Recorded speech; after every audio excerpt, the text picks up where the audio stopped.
পরে ভাত করব, যে তারপর রাতে কিছু একটা এমনি করব। তো মেয়ে ফোন করেছিল বেশ অনেকক্ষণ আগেই, বেলা তখন 2টো বাজেনি, 1:30 মা কিছু কি তুমি রান্না করা হয়ে গেছে তোমার? না মা, আজকে তো রান্না করাই আছে। মেয়ের আবদারের কিছু রান্না করতে এলাম এই শেষ বিকেলে, মানে সন্ধ্যা হওয়ার মুখে। মেয়ে অফিস থেকে ফোন করে আবদার করলো, মা খুব ডিমের রেজালা খেতে ইচ্ছে করছে। তাই মেয়ের আবদারের জন্য রান্নার জোগাড় করতে বসে গেছি। দিনের মধ্যে 14বার বাসন মেজে মেজে আর কুল করতে পারছি না। এবার ভাগ ভাগ করে মিক্সিতে মশলা করে নিতে হচ্ছে। ওই যে বলি না, একবারে তো হয় না, এক প্রকার আগে তারপরে আবার আরেক প্রকার, এইরকমভাবেই চলতে থাকে। ডিমের রেজালার সঙ্গে ভাবলাম একটু বাসন্তী পোলাও করে দিই, মেয়েটা একটু খুশি হবে। সাদা তেলেই করবো এটা। ডিমগুলো ভেজে নিচ্ছি। রেজালা হচ্ছে একদিকে ডিমের, আজকে একটু ডিমগুলো বড় সাইজের আনিয়েছি, অন্যরকম লালচে ধরনের ডিম। আজ পরের দিনে সকাল, বন্ধুরা 20 তারিখ, মেয়ের লাঞ্চ বক্স রেডি করে দিচ্ছি। দিয়েছিলাম না, চশমাগুলো হয়ে গেছে, 2 দিন আগেই মেসেজ এসছে, হয়ে গেছে। আজকে মেয়ে অফিস থেকে ফিরে বলেছে রেডি হয়ে থাকতে, চশমা আনতে যাব। শেষ বেলায় কটা কাপড় কেচে মেলতে এলাম। এখন প্রায় 3:45 বাজে। রোদ আছে, থাকতে থাকতে অনেকটাই শুকিয়ে যাবে, 6টা 6:30টার মধ্যেই শুকিয়ে যাবে বলেই আশা করে যায়।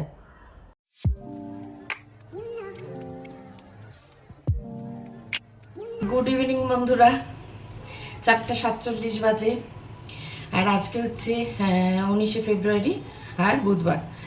কেমন আছো বন্ধুরা? আশা করি সবাই সুস্থ আছো, ভালো আছো, আর যে যেখানে আছো ঈশ্বরের কৃপায় নিরাপদে আছো, মঙ্গলে আছো। আজকে রান্না করা ছিল, তাই জন্য দিনের বেলা রান্না করিনি। রান্না করা ছিল মানে বাঁধাকপি আছে, আলু পোস্ত আছে, শুধু ভাত করার কথা ছিল। তো মিস্টার চ্যাটার্জি ঘুম থেকে ওঠেননি, আজকে ঘুমাচ্ছেন। ওনারা ওইরকম হয় মাঝে মাঝে, এক একদিন ঘুমান, পরে উঠে খান।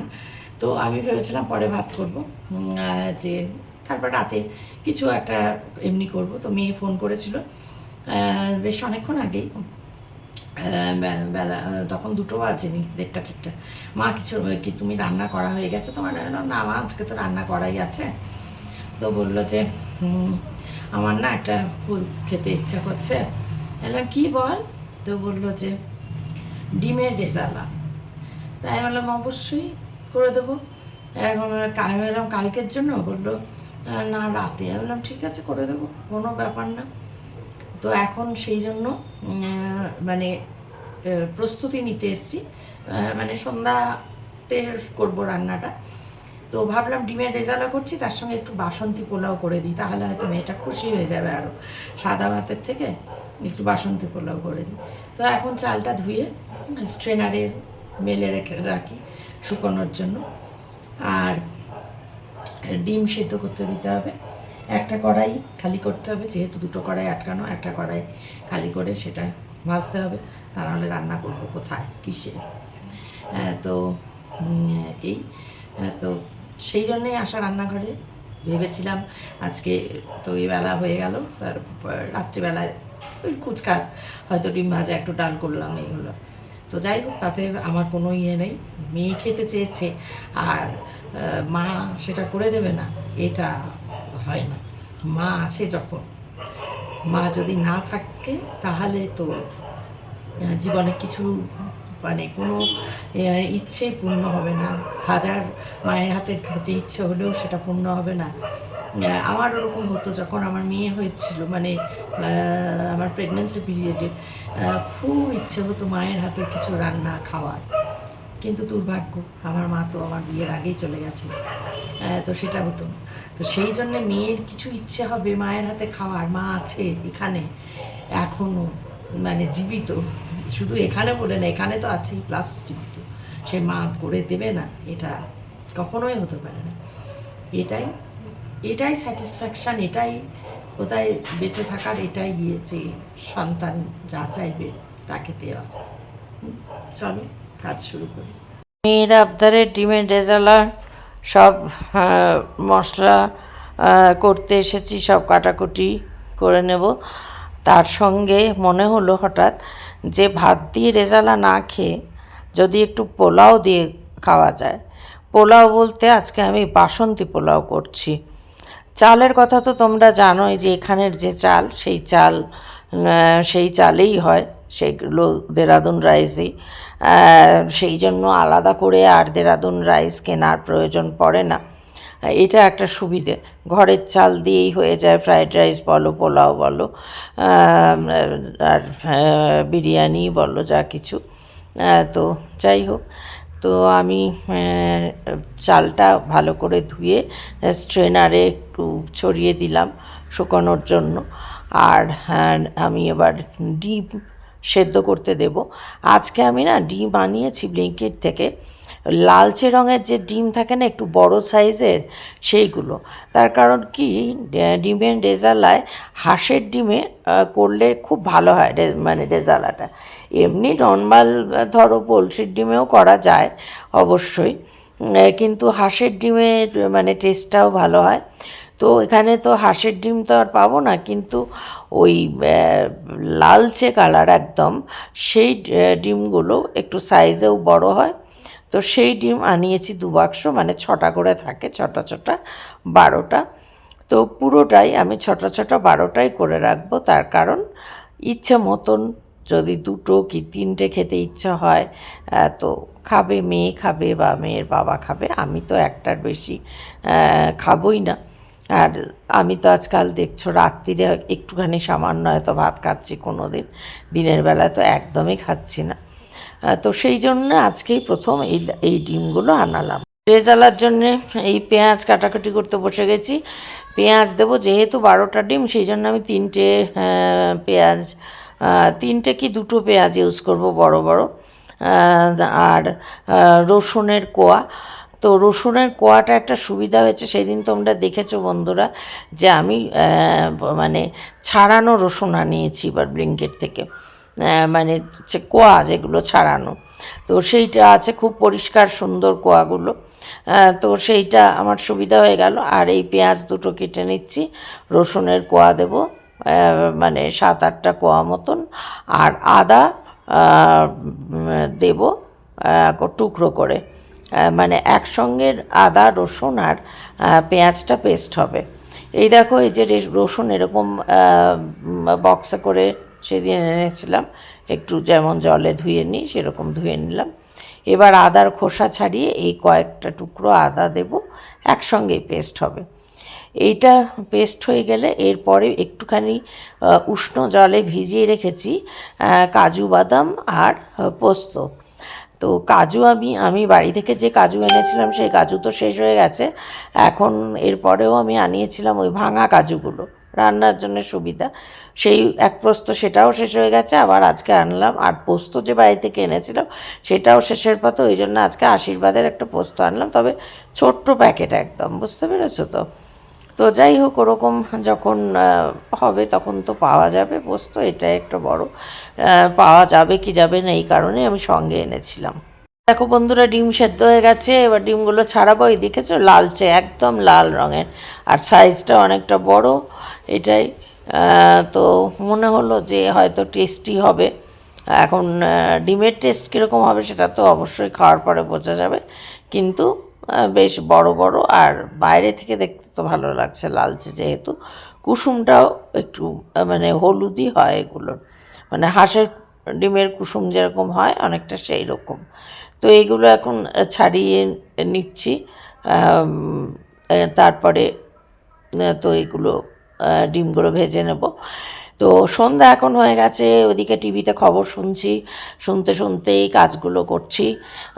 ও বেলাটা তো মানে ছিল না, ঘর তো ঝাড় মোছা এমনি অন্যান্য কাজ ছিল, কিন্তু তোমাদের বলেছিলাম রান্না ছিল না, কিন্তু এবেলা হয়ে গেল রান্না।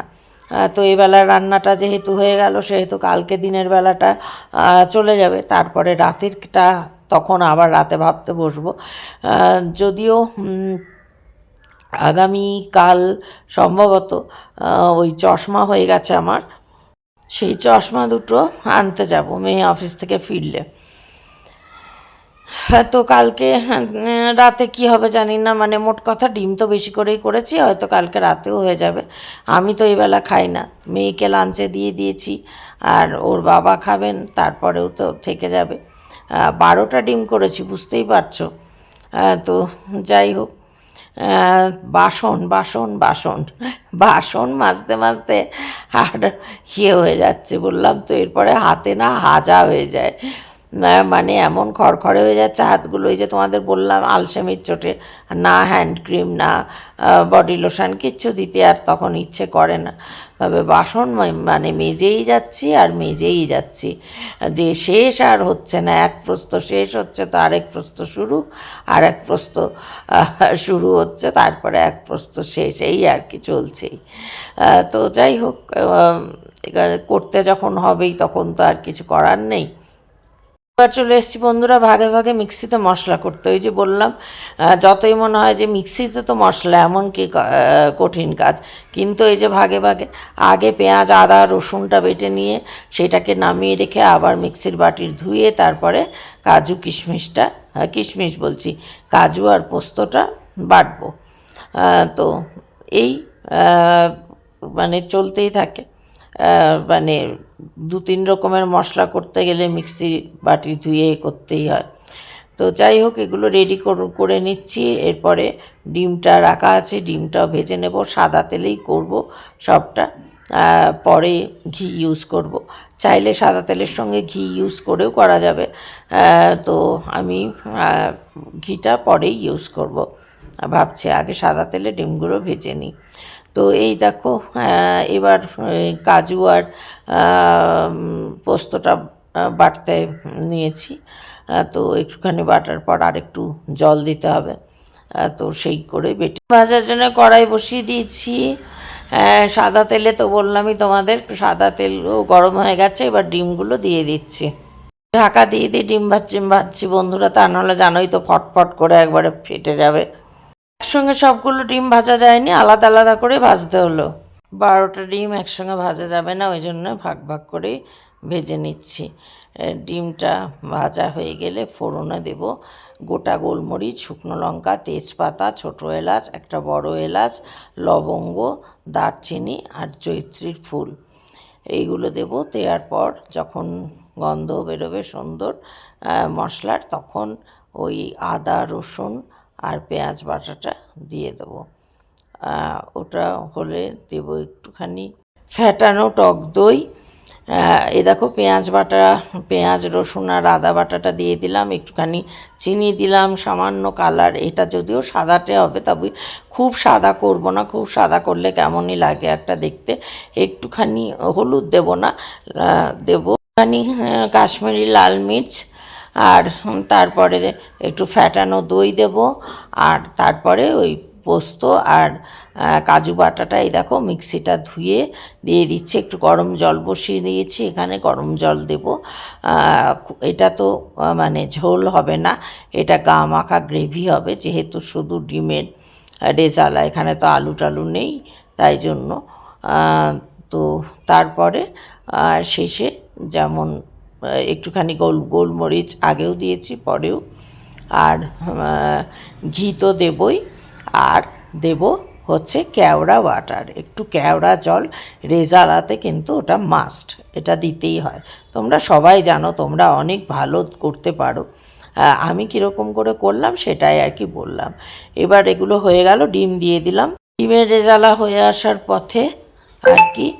আর এরপরে একটুখানি গরম জল দিয়ে একটুখানি করে দেবো। দেখো একটুখানি গোলমরিচ বললাম না, গোলমরিচ দিয়ে দিচ্ছি। শাহমরিচ ইউজ করে, যেহেতু আমার কাছে শাহমরিচ নেই সেহেতু আমি গোলমরিচ ইউজ করলাম। আর এই দেখো ঘি দিয়ে দিচ্ছি শেষে। আর তারপরে যেটা বললাম তোমাদের, যে দেব সামান্য কেওড়া জল। কেওড়া জল যে কোনো রেজালাতে, ফুলকপির রেজালাই বলো, চিকেন রেজালা বলো বা ডিমের রেজালা বলো, এটা মাস্ট।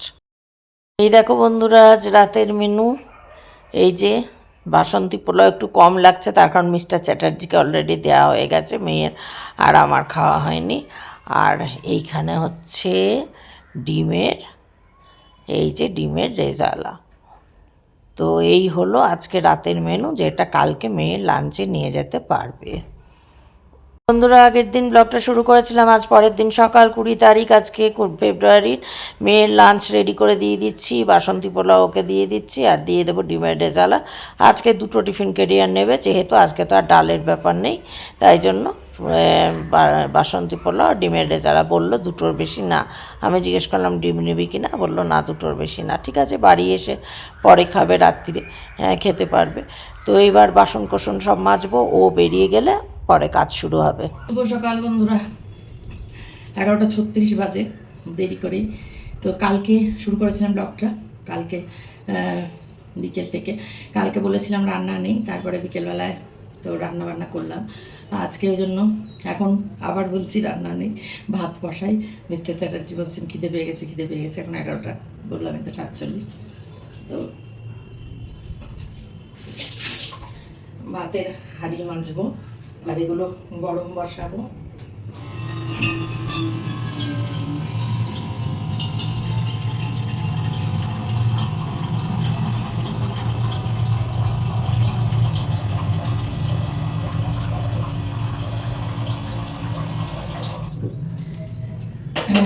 এগুলোকে একটু জল গরম করে একটু দিয়ে গরম বসাবো।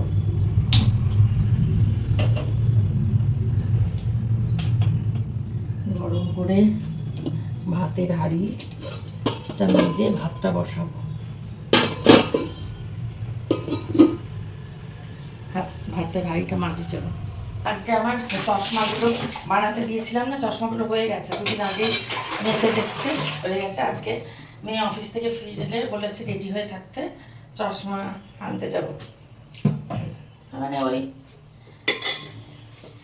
প্রায় 9:15 দেখি বার হয়ে যাবে বেরোতে, তো রেডি হয়ে থাকবো, চশমা আনতে যাবো। আর ওর একটু টুকটাক কেনাকাটা আছে, তো সেইগুলো।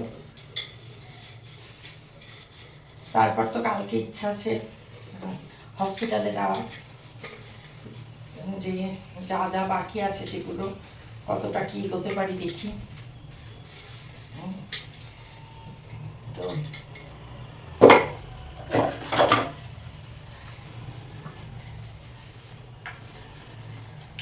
যতটা হয় হয়ে গেলে ভালো। বললাম না মেয়ে কিছুতেই না যাওয়া হবে না, না যাওয়া হবে না। মার্চ মাসে থেকে ওর বাবার ছুটি পড়ে যাচ্ছে রমজানে 1 মাস। হ্যাঁ, তো না এখন যাওয়া হবে না, মার্চের মাঝে মাঝে শেষে। হ্যাঁ, কিছুতেই না। কালকে আমাকে বলেছে তো ফোন করে অফিস থেকে যে মা ইচ্ছা করছে। তো বাড়ি আসার পর খানিকক্ষণ পর আমি বলছি যে আজকে কষ্ট করে ভালো পোস্ত আর বাঁধাকপি দিয়ে খেয়ে নে, কালকে না হয় করে দেবো। বলছে ঠিক আছে, আমি খাবার অর্ডার দিয়ে দেবো। আর বলে রান্নাঘরে এসেছে, এসে তো বুঝতে পেরেছে ঢাকা আছে, তুলেছে। বলছে আমি জানি, আমি বলবো। আর তুমি যদি একেবারে মানে বিছানাগত মানে কঠিন তোমার অবস্থা না হয়ে যায়, যত শরীর খারাপ থাকুক যাই থাকুক, তুমি করবে না, এটা তো হতেই পারে না। হ্যাঁ, তার সঙ্গে বাসন্তী পোলাওটাও প্রি। হ্যাঁ, ওটা তো বলেনি, ওটা ভাবেও নি। তো সে মানে খুব খুশি, পোলাও খেয়েও খুশি, ডিমের রেজালা খেয়েও খুশি। তো যাই হোক, ওই জন্য বলছে মা আজকে দিয়ে দিলাম লাঞ্চে। বলছে মা তুমি থাকলে একটু খাওয়া দাওয়া হচ্ছে, আমার তো খাওয়া দাওয়া হয় না, কিছুই না। তুমি থাকো মা, তুমি যেও না। সে এমন করে আমি একা একা থাকতে পারবো না। এলাম তুই তো থাকলেই এত বছর। ওই যে মাঝখানে ইয়েতে পিজিতে ছিল, তারপরে 2 বান্ধবী বললাম যে ছিল। এবার এখন একদম একা। তো ওই অফিস থেকে ধরো দরজা খুলে ঢুকবে, অন্ধকার ঘর খুলে ঢুকে করবে, মুখের সামনে মানে একটু জল দেওয়ার ওকে থাকবে না। খাবার তো ছেড়েই দাও, খাবার তো দূরের কথা।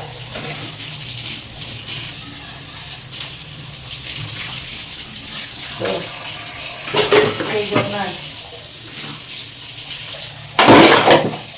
এই জীবনে মা থাকা আর মা না থাকা অনেক কথা। আমি আমার জীবন দিয়ে বুঝেছি হারে হারে। মা থাকলে এত 7-8 বিয়েও হতো না, আর বিশেষ করে এই ফ্যামিলিতে কখনোই হতো না, কোনোভাবেই হতো না।